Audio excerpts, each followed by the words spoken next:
Tantor Audio presents Cadmian's Choice by L.E. Modesitt, Jr. Narrated by Kyle McCarley. The young choose once, choose twice, even thrice, and never ever seek or ask advice. The older, wiser landers ask a friend, someone wise, but never seem to do as he'd advise.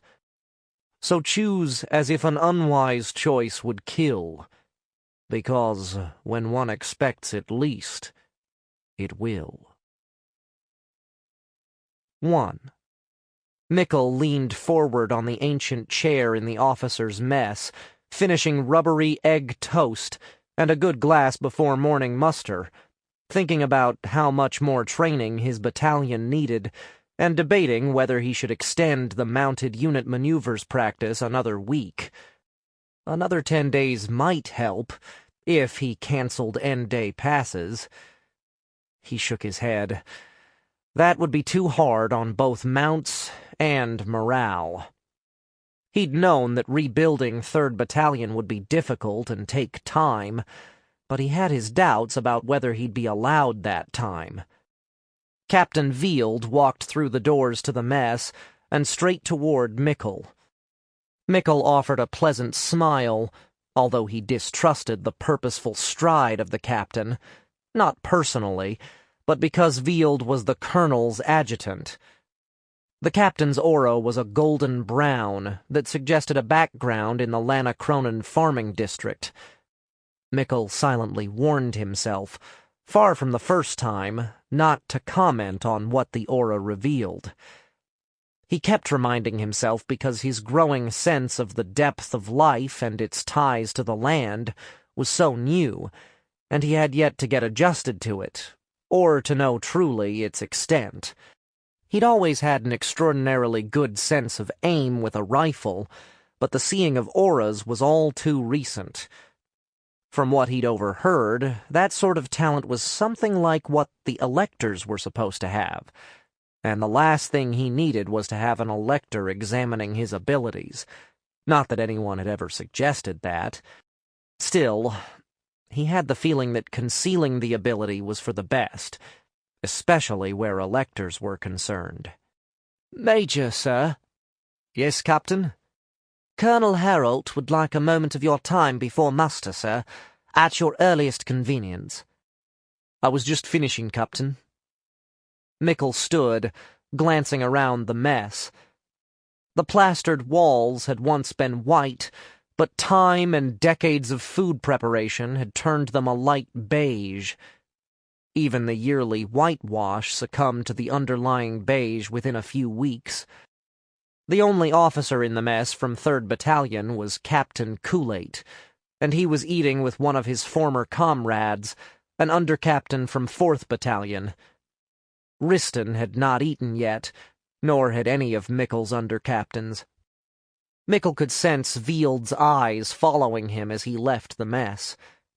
Since the campaign in Drammer, Mickle had been far more aware of others' feelings about him, or their scrutiny, as a result of the life-sensing that was a complement to his vision, and not restricted to where his eyes focused.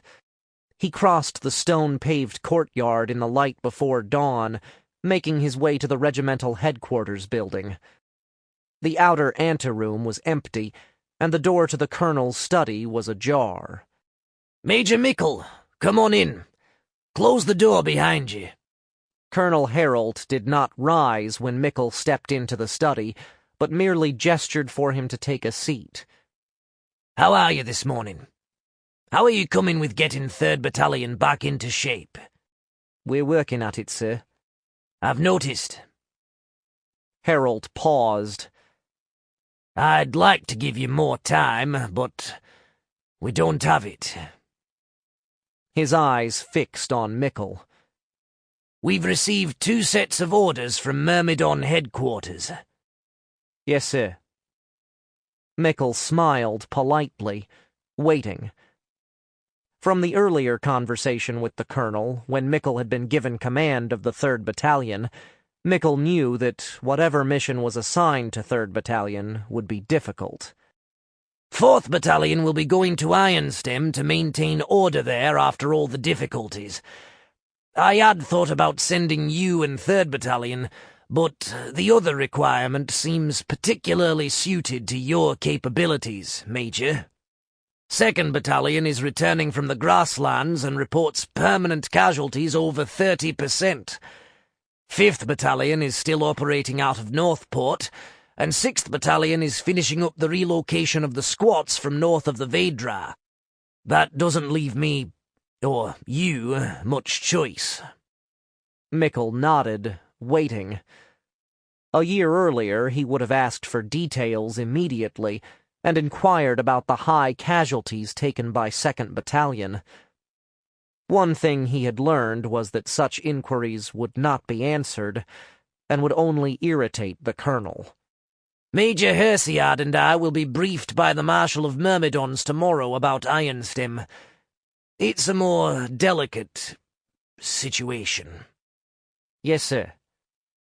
Mickle understood. He didn't like what Harold was suggesting, that Mickle was lacking in finesse and just about everything besides battlefield and anti-insurgent tactics, but there was little enough he could or should say. Harold smiled again. There are armed groups in the south, similar to the Rayleighs, and they have been causing trouble in the hills west of Healt. Healt? That was about as far as one could get from anywhere, even more isolated in some ways than Drammer, Mickle reflected.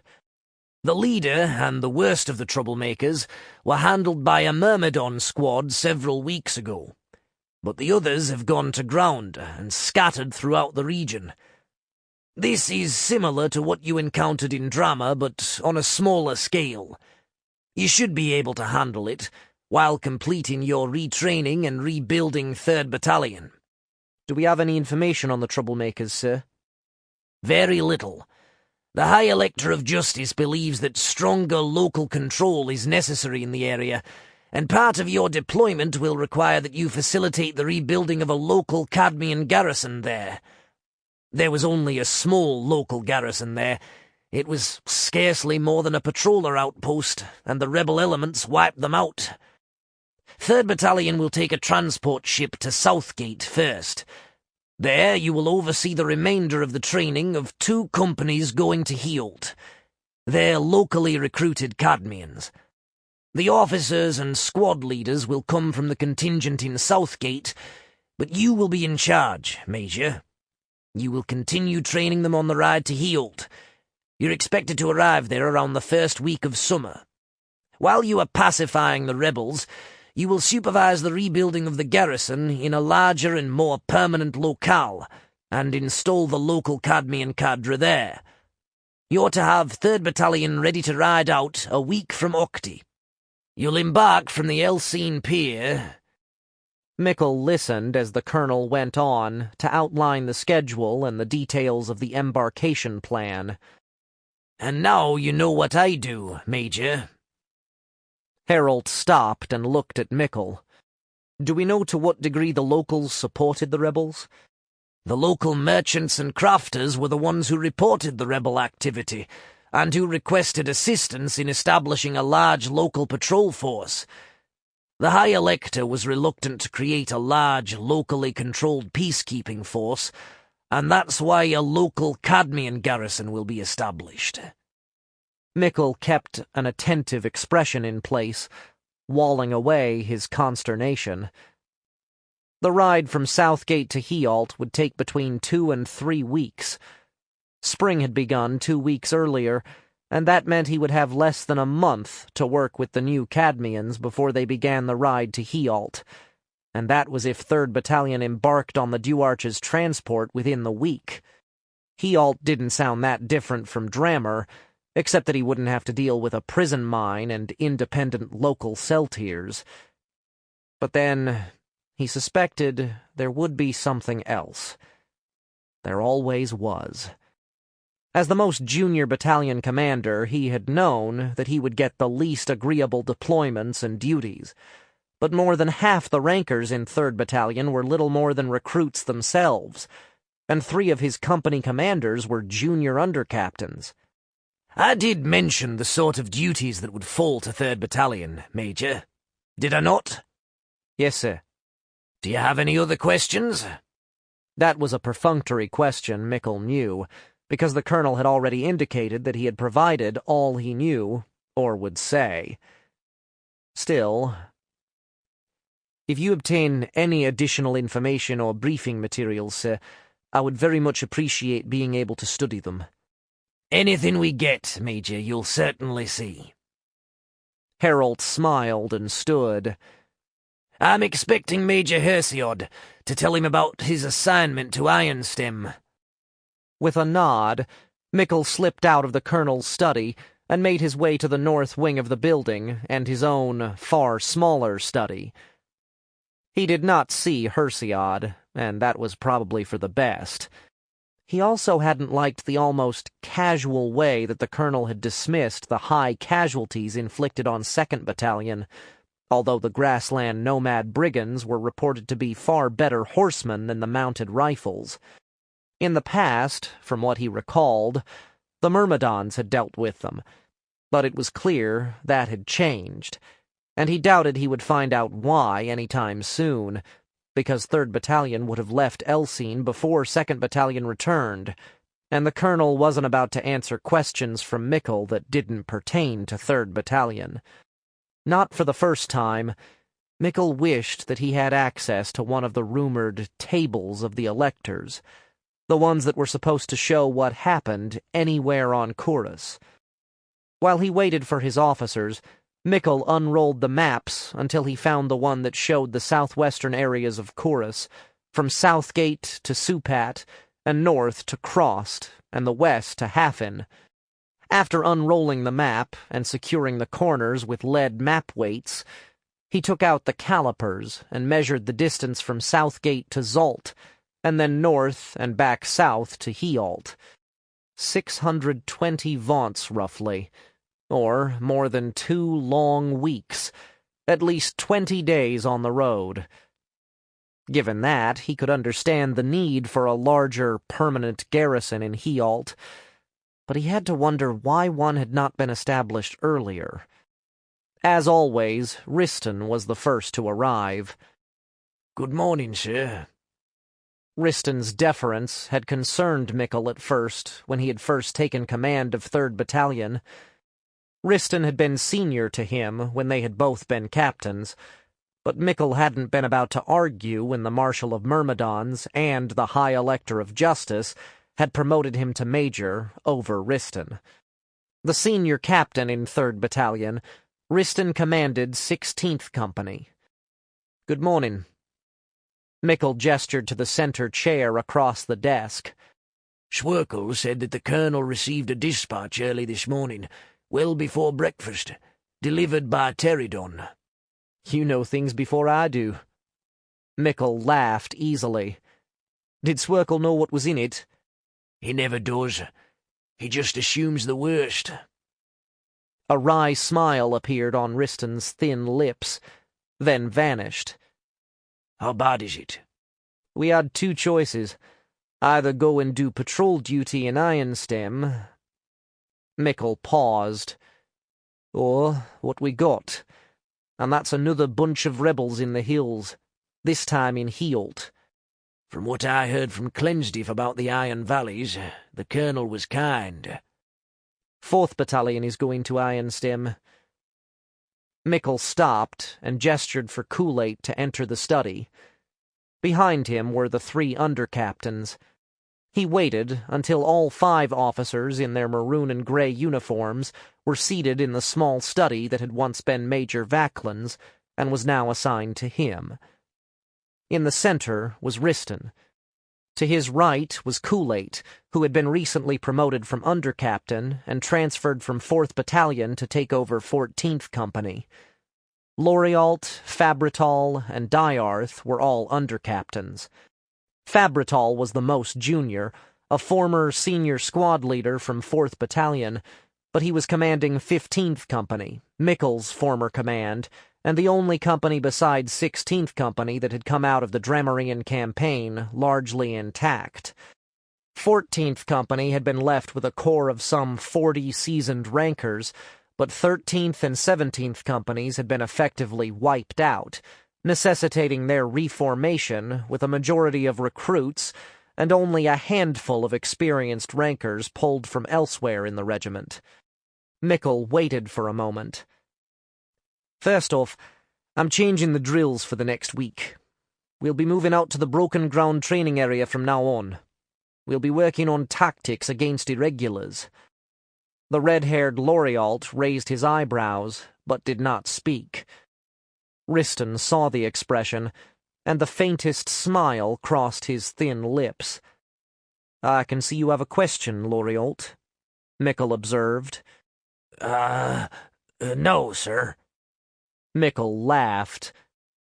So did Riston. "You're wondering why we're moving on to broken terrain training when 13th, 14th, and 17th Companies still are not up to standards in field drills." Mickle's words were an exceedingly charitable assessment of the three companies, mainly troopers barely more than recruits, with squad leaders who had mostly been rankers promoted earlier than what would have been normal. First, the break will do your men good. Second, we've gotten orders. "So soon?" murmured Fabritol, almost inaudibly. "The Myrmidons smashed some rebels in Healt, but not all of them. We're being sent to finish the job. That includes training some local Cadmians in Southgate and on the ride from there to Healt. They'll be manning a new garrison in Healt, and in addition to running down the remaining rebels, we get to supervise building the garrison and setting up the local structure there." Mickle shook his head. "I know. They're calling it a local garrison, but they're taking recruits from Southgate. Officers and squad leaders, too." "The Hardashers, probably," suggested Riston. "Almost certainly," Mickle agreed. The colonel emphasized that 3rd Battalion was in charge. "When do we leave, sir?" asked Kool-Aid. "A week from Octi, from Elsine." Mickle went on to explain the schedule. As he did, he could only hope that he and his captains could make the next 2 weeks as effective as possible in improving the readiness and skills of 3rd Battalion. 2. Submarshal Danel looked out through the window of his study, out across the front courtyard of Myrmidon headquarters in Elsine. For Alondi, the first day of the week, the weather had been less than promising all day, and by mid-afternoon a light and cold spring rain fell from low gray clouds. His right arm and left leg still ached slightly, a reminder that they had not healed fully. Through talent, both his and Lystranaz, in another few days he would be close to being completely healed, but he was not going to be staying in Elsine so long as he would have preferred. The rain continued to fall, heavily enough that he could not see beyond the walls of the compound to the towers that flanked the palace of the Duarch to the east. When he'd been a colonel and the operations chief, he'd had a study with a view of the rear courtyard and the flight stage where he'd been able to see the Pteridons take off and land. He still missed being a flying officer. He supposed he always would. His eyes dropped to the stack of reports on the polished wood of the table desk before him. Colonel Denner had brought them in less than half a glass before, just when Danel had thought he'd managed to get current on everything. He slowly picked up the top report and began to read. He needed to get through the stack because he would be leaving on Triddy morning on his trip to Alastra. That gave him just 2 days to catch up on everything. The topmost quintal report was from Captain Fentel, the commanding officer of the Myrmidon 5th Company in Derica. Danel hurried through the text, looking to see if any more Skylances had vanished, but Fentel's report stated that all weapons and equipment were present and in working order. Danel nodded. The last thing he wanted to discover was that more Skylances, or Pteridons, had vanished. For the moment, at least, the ancients remained quiet. How long they would remain inactive was another question. He set aside the 5th Company report and lifted the next one, 6th Company at Litterna. All was satisfactory there as well.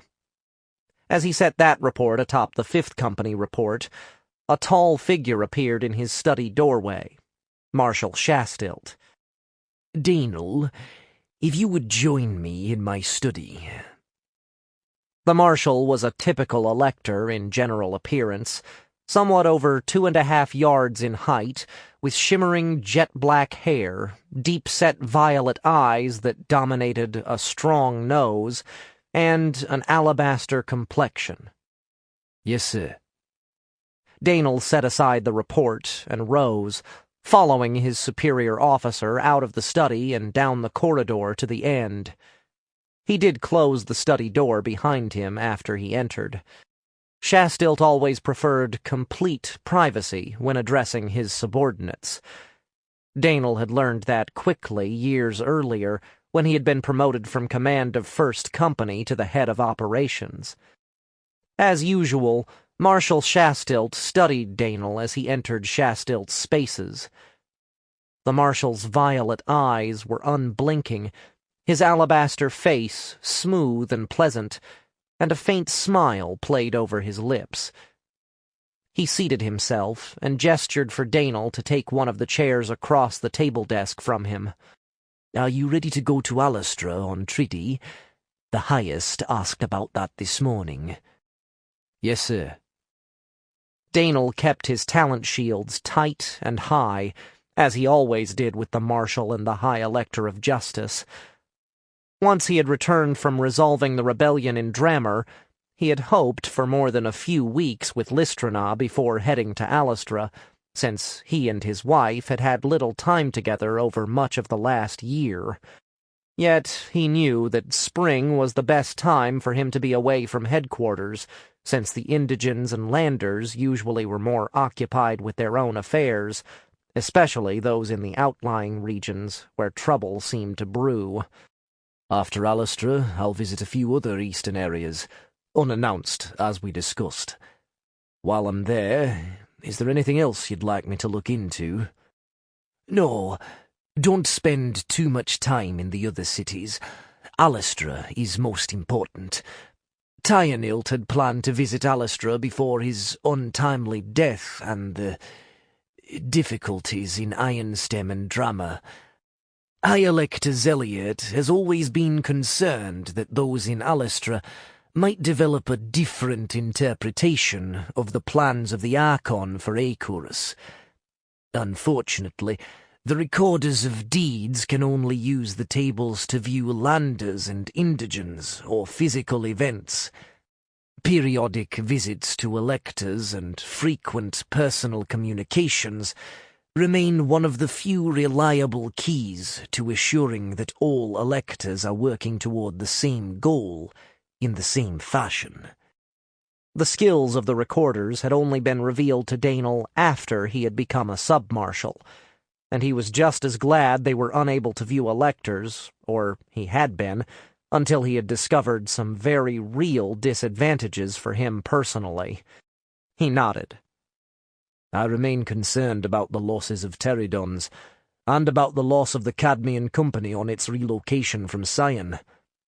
Isolated losses of Pteridons in high and cold areas where the ancients still have their portals."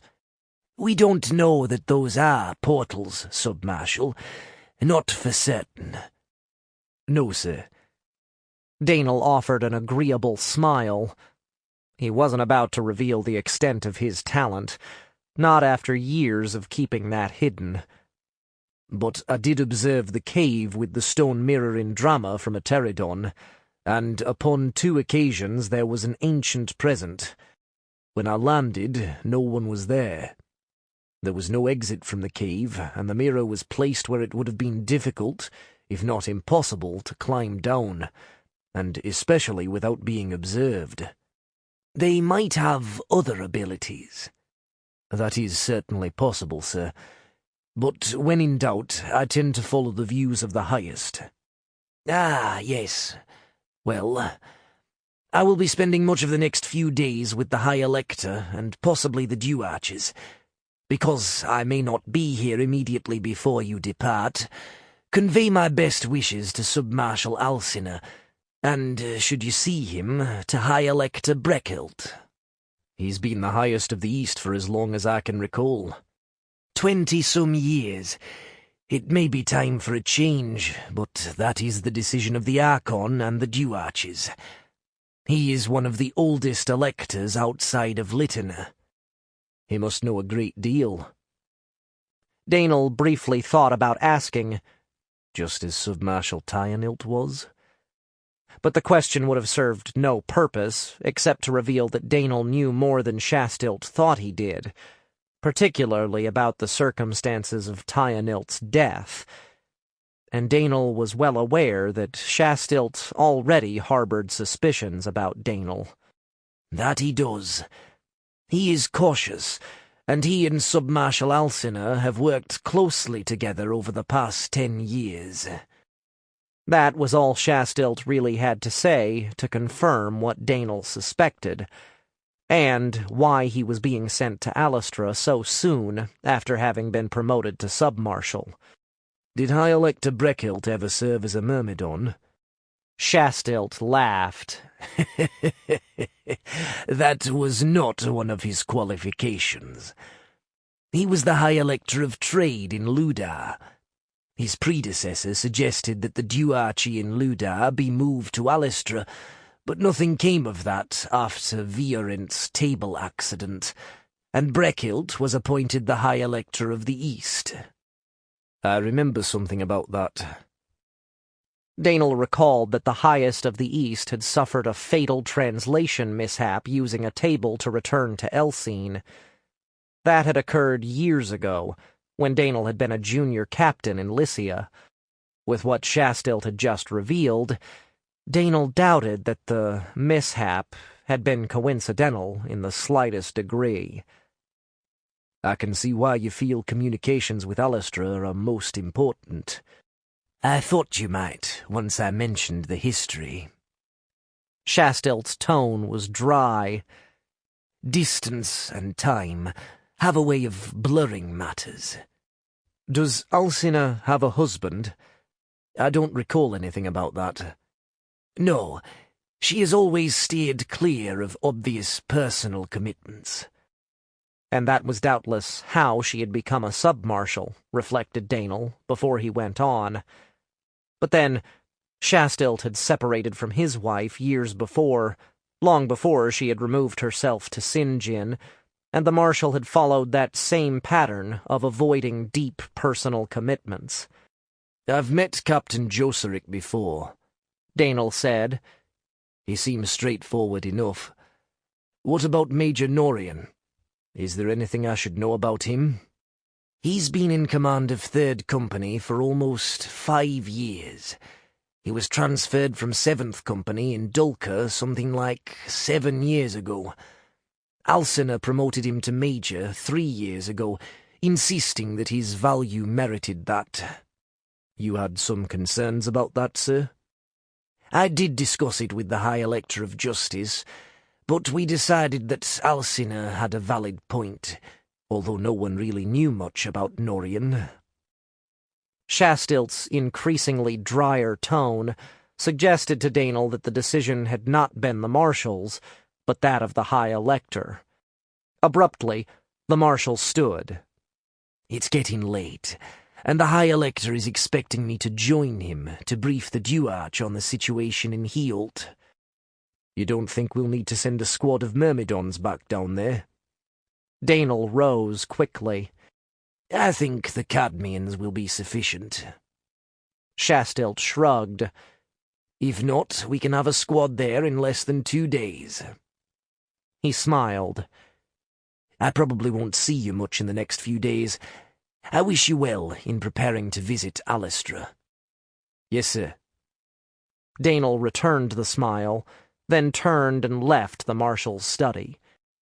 Although he'd already briefed Colonel Denner on what the operations chief would be covering for him, Danel still had another 6 quintal report. Sample complete. Ready to continue?